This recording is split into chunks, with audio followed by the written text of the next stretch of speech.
Hey guys, in today's video, I bring you a scary and impossible to ignore story. Let's meet Salem Whitaker, a boy who died for 9 minutes and 36 seconds and was taken to a place few return to tell about. He saw hell, witnessed the book of life, and received an urgent warning from Jesus about the future of humanity. What he discovered on the other side will chill his soul. So before we start, leave your like, subscribe to the channel so you don't miss any content like this, and activate the bell to receive all notifications. Now, get ready for this shocking revelation that could change your life forever. My name is Salem Whitaker. I was only 13 when I died. I know this phrase sounds absurd, but there is no other way to describe it. For 9 minutes and 36 seconds, my heart stopped. During that time, I experienced something that changed my life forever. If someone had told me before, I wouldn't have believed it. But after what I saw, after what I felt, I have no choice but to speak out. I died, and I came back. I was ripped from this world and taken to a place that few people know about, and most of them would never want to know. During those minutes, I saw things no child should see. I experienced total separation from God. I heard the screams of people who believed they were safe. I witnessed a truth that no one wants to accept. Most people who think they are safe are actually not. This experience impacted me in ways that words cannot express. When I woke up in the hospital, I knew nothing would be the same again. I was no longer the same boy who had dived into the pool that morning. Something inside me had changed. There was an urgency, an almost desperate need to tell the world what I saw, but no one wanted to listen. "It was delirium," said the doctors. "You were dreaming," my parents said. "This is not from God," said the church pastor. But I knew. Deep in my soul, I knew it was real. The voices I heard, the pain I felt, the overwhelming presence of darkness and the light that rescued me. It was all more real than anything I had ever experienced in this world. Since then, I have been haunted by what I saw. Not in the way people imagine. They're not just nightmares or disturbing memories. These are attacks, shadows that move around my room when I think I'm alone, voices whispering my name when no one is around, and worst of all, the feeling that something is always watching me, waiting for a moment of weakness. If I'm telling this story now, it's not for me, it's for you. If you are reading this, listen carefully, because one day, it might be too late. The morning of the day, September 16th, 2006, it started like any other. The sun was rising over Charleston, reflecting on the calm waters of the school pool. The smell of chlorine was familiar, comforting. Steam rose slightly from the surface as my teammates did their stretches. I loved swimming. Since I was little, water was my refuge, the only place where I felt I could truly breathe. When it was submerged, the world disappeared. The problems at school, my parents' expectations, the sermons I heard in church every Sunday, none of that mattered there. In the water, I was just me. That day, something felt different. A weight in the chest, a ringing in the ears, a shiver on the back of my neck that I couldn't ignore. Something inside me said I shouldn't get in that pool, but I ignored it. It was just nerves, I thought. Just another normal day. "Salem, your turn," shouted the coach. I positioned myself on the edge, adjusted my glasses, and took a deep breath. When the whistle sounded, I dove. The water enveloped me as always, cool and familiar. My body slid perfectly, muscles working in unison. I turned around, pushing myself against the wall. My lungs burned from the effort, but it was a good pain, a pain that meant I was alive, that my body was strong. Then, without warning, everything went dark. It was as if someone had turned off a switch inside me. The strength in my arms disappeared. My legs felt heavy. My chest tightened like it was being crushed. I no longer felt the water around me, nor the pressure in my lungs. The last thing I heard before everything went out was a distant scream, "Salem," and then silence. It was a strange feeling. There was no pain, no fear, just absolute emptiness. I couldn't move or think straight. My body was sinking, but my mind was far away, separate. The next thing I knew was that it wasn't there anymore. Not in the pool, not in Charleston, not anywhere I could recognize. I was floating above my own body. At first, I didn't understand what was happening. The world below me felt like a movie playing in slow motion. I saw the surface of the pool ripple as my body emerged, limp, pulled by the trainer's strong arms. Panic was visible on my teammates. faces. Some screamed for help and others backed away in horror. Water ran down my pale face. I felt empty, a lifeless doll of flesh and bones. My trainer, Mr. Dawson, turned me on my side, hitting my chest. "Come on, Salem, stay with me." He tried to revive me, but nothing happened. My body didn't react. Paramedics rushed to the pool deck, pushing people aside. One of them knelt beside me, checking my vital signs. I heard his words with impossible clarity. "No pulse. Starting CPR." I watched, confused. I knew it was me there on the floor, but at the same time, it wasn't. I was above it all, looking from an impossible point, a perspective no human could have, as if he were just a spectator. The scene was chaotic. My father came running down the gym hallway, his eyes wide with terror. He pushed one of the paramedics aside, but another grabbed his shoulder, trying to restrain him. "Is he going to be okay?" The paramedic didn't even look at him. "We're trying, sir." His voice didn't sound optimistic. I wanted to scream, to say that I was there, that I could see them, that somehow I was still alive, but the words didn't come. My mouth didn't exist. My body didn't exist. Then something changed. Time seemed to stop. The sound of the emergency alarm, the screams, the rushing footsteps, everything was silenced in an instant. The air around me became ice cream, and that's when I felt it. Something was pulling me. Not up, not for the paramedics. Down. An indescribable force grabbed me by what I could only call my soul and dragged me with a violence that made me want to fight. But there was nowhere to run. The world around me disappeared, and I was swallowed by darkness. Darkness was not just the absence of light. She was alive. It moved around me, pulsing like something breathing. The silence was absolute, but within it I could hear whispers. Faceless voices murmured in a language I didn't know, and yet I understood perfectly. They whispered secrets, names, cries of despair. Some laughed, others cried, and they all called me. I tried to resist him, but it was useless. I was falling. The tunnel was not like the ones people describe, full of light and love. It was an endless hole, a vortex of liquid shadows that pulled me deeper and deeper. And then, the hands appeared. They were not visible, but I felt them. Invisible hands clung to me, wrapped around my ankles, my wrists. Their touch wasn't physical, spiritual era, and it brought me a feeling that no words can explain. Era oppression, not pain, not afraid. Absolute oppression. I felt as if my very being was being drained, as if I was being crushed by a force greater than anything I had ever experienced. A wave of despair washed over me. It was a despair that had no end. And that's when I understood. I wasn't alone there. The voices became screams, moans of souls that had been there for a long time, perhaps centuries. I could feel them all around me, some too close, others as far away as faded stars. They were all trapped, all without hope, and they all wanted one thing: pull me towards them. Salem. The voice did not come from a specific point. She was inside me.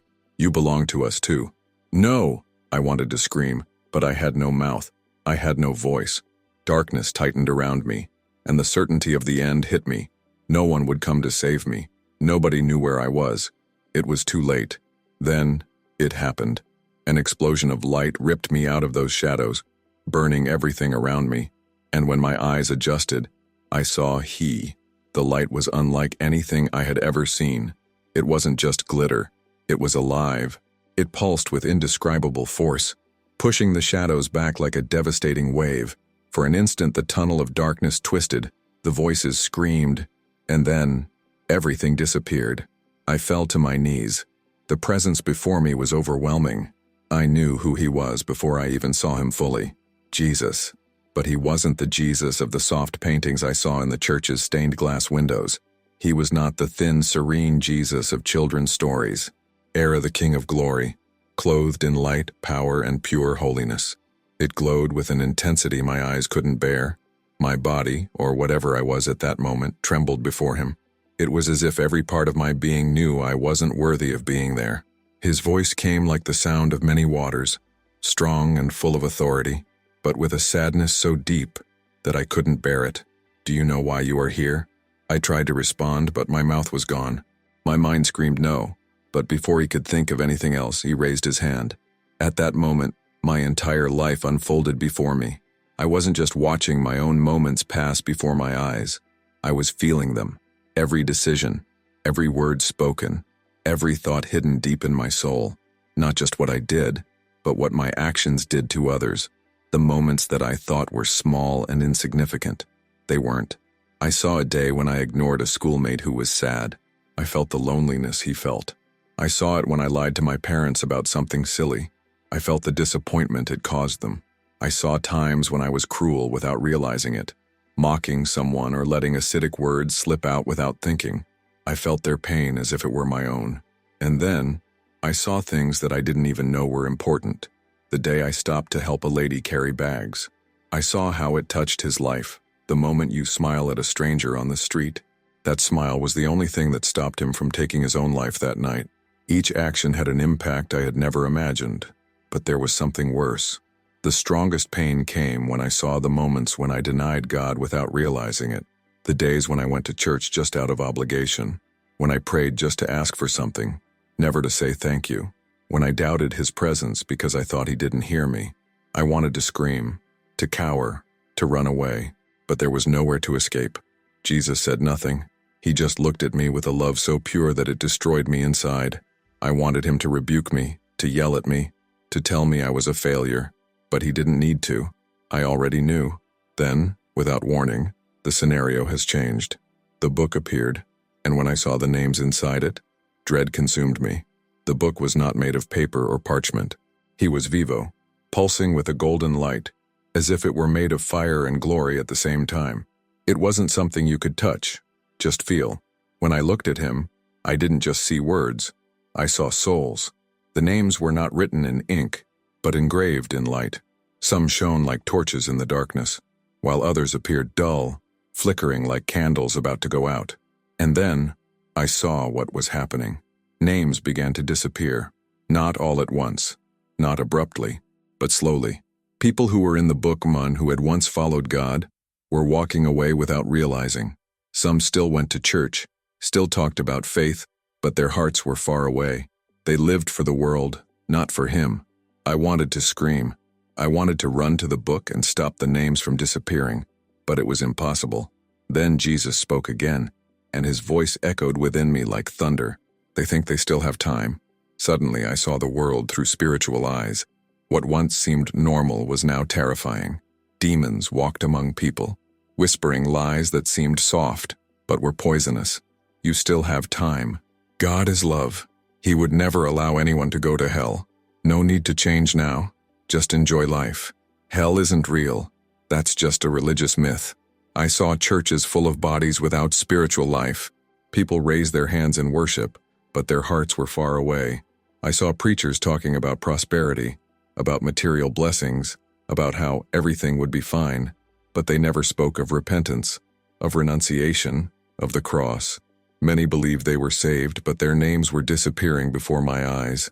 My heart broke. It was then that I saw something even worse. Jesus raised his hand, and the world has changed again. I was taken to the future, and what I saw made my blood run cold. The world I knew no longer existed. It wasn't just a time jump. It was a leap into a world where the light was disappearing. The sky was dark, not like night, but like something greater, a living shadow that spread over the nations. There was a weight in the air, something that crushed everything around, as if an invisible force was draining people of hope. And then, I saw the churches. Many were empty, the doors closed, abandoned. Others still had services going on. But when I looked inside, I realized that something was wrong. The Spirit of God was no longer there. I saw well-dressed preachers, speaking beautiful, motivational words. But nothing in what they said came from God. They were entertaining crowds, offering promises of success and wealth, telling people exactly what they wanted to hear. But sin, nobody talked about him. Repentance, it was considered radicalism. Then Jesus spoke again. The truth was exchanged for lies. I saw demons infiltrating the crowds, walking among the people, whispering deceptions that made them feel safe when in reality they were on the edge of the abyss. They laughed, certain that no one saw what was happening.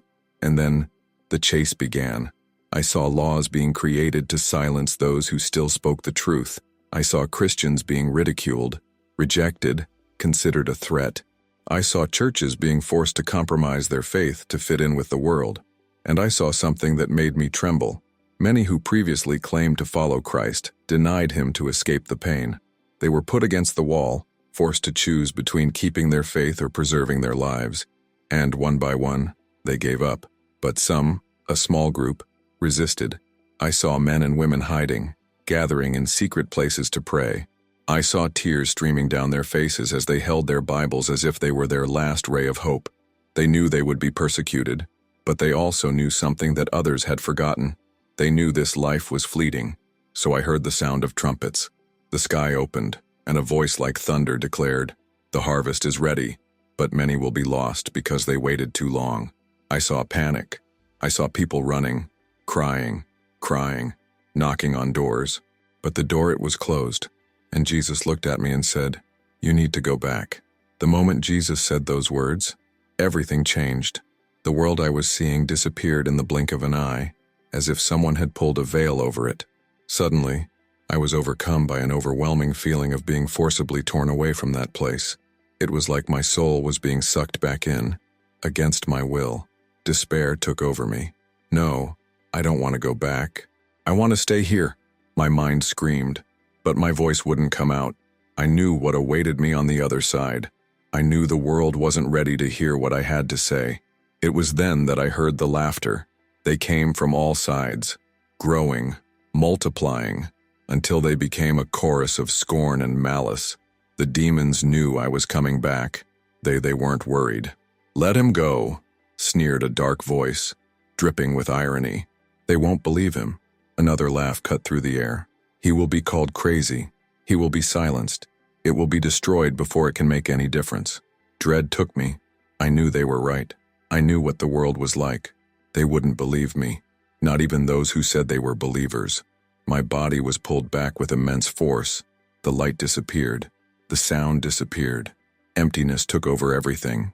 Then, like a punch in the chest, I woke up. My lungs burned. My body shook.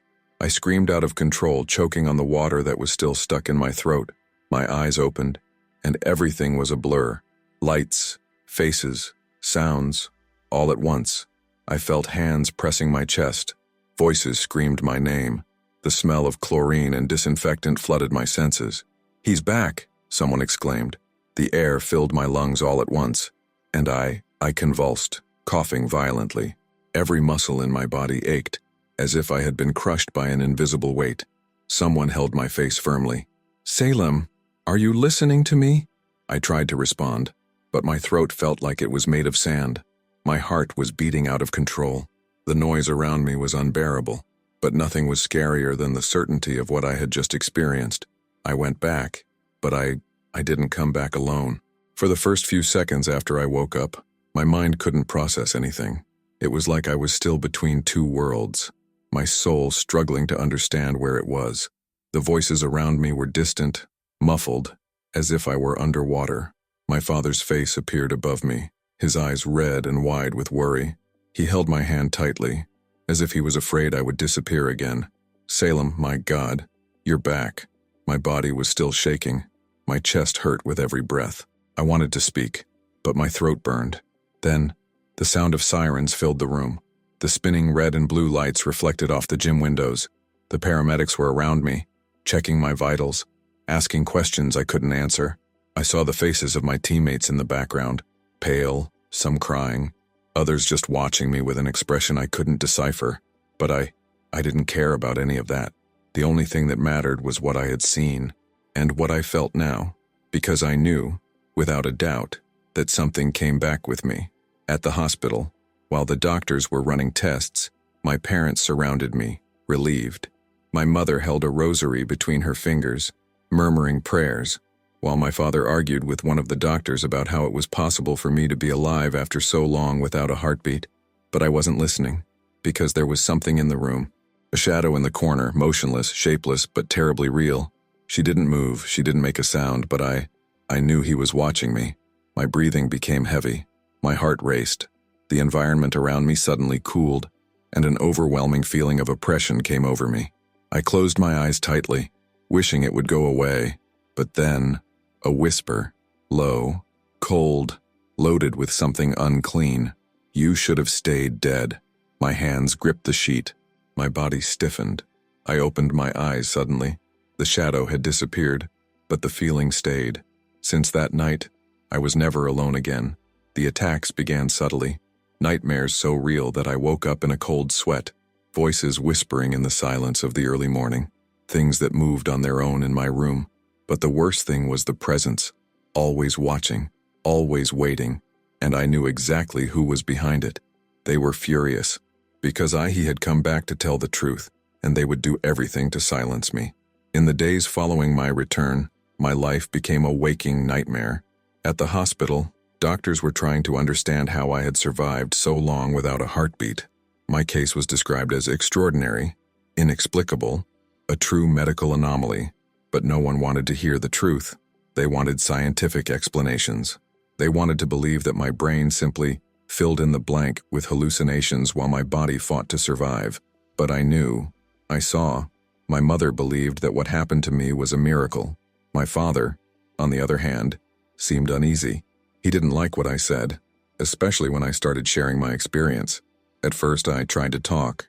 I tried to tell people what I saw. Jesus showed me the future. The demons are deceiving the world. Time is running out. But the reaction was always the same. Strange looks, discomfort, disbelief. You had a strange dream, son, my father said, forcing a smile. It was just a delusion. This is not of God, said the church pastor. God doesn't work in fear. He brings peace. I tried to explain that it wasn't fear.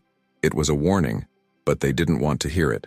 They didn't want to believe it, and the attacks, they only got worse.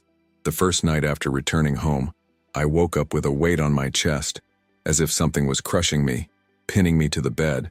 I tried to scream, but my voice didn't come out. The room was dark, but there was something there with me. I felt it, I knew. And then, in absolute silence, came the whisper, "We're going to shut you up." My back arched in pain, as if something invisible was pressing against my ribs. My eyes widened, trying to see through the darkness. And then, I saw, in the corner of the room, a shadow moved. It had no defined shape, but its contours vibrated as if they were made of living smoke. Two slits where eyes should be. They glowed red for a brief moment. My heart almost stopped again. I wanted to scream for help, but I couldn't. My body was stuck. It was then that I remembered. The name. The only thing that made them retreat. Jesus. The name came out of my mouth in a broken whisper, but it was enough. The shadow dissolved like mist struck by sunlight. The weight disappeared. The room was silent. I lay there, shaking, panting, gripping the sheets tightly, and I understood. They wanted me silent. But I wouldn't shut up. Time is running out. The door of grace is closing. Jesus doesn't want your religion. He wants your heart. And he brought me back to ask, will you wait until it's too late? If you liked this beautiful spiritual testimony, leave a like, comment on your impressions, subscribe to the channel, and don't forget to activate the notification bell to watch each new video and help us spread this message to a greater number of people. Until next time.